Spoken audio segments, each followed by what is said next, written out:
inshuti yacu ni utwikorerera imibabaro n'ibyaha akatwuzuza na se. Dore tubura amahoro tuyabuzwa n'ubusa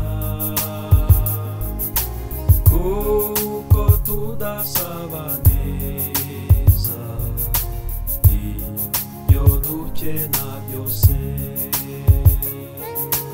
Dore tubura amahoro tuyabuzwa n'ubusa kuko tudasaba neza ibyo dukena byose.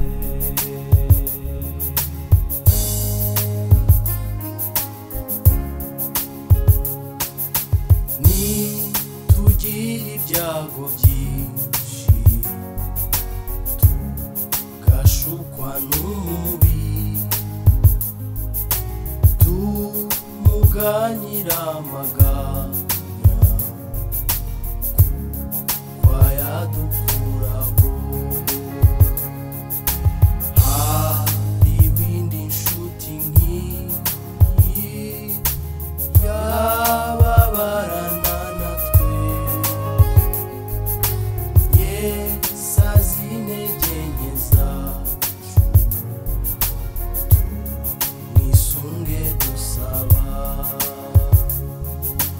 Hari ibindi nshuti nk'iyi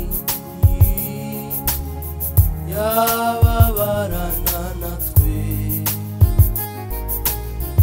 Yesu azi intege nke zacu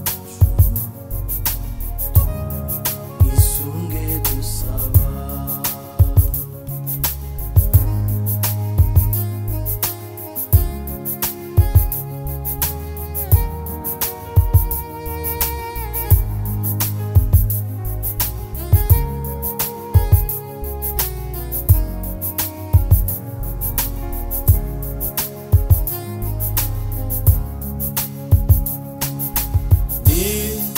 Ufite ishavu ryinshi ukababara rwose, ubuhungiro ni Yesu ngwino tumwihishemo. Iyi nshuti zidutaye zikaduhemukira, Yesu adukingira ingabo akaduhumuriza. Iyi nshuti zidutaye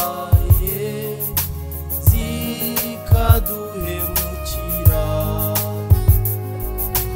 Yesu adukingira ingabo akaduhumuriza. Yesu adukingira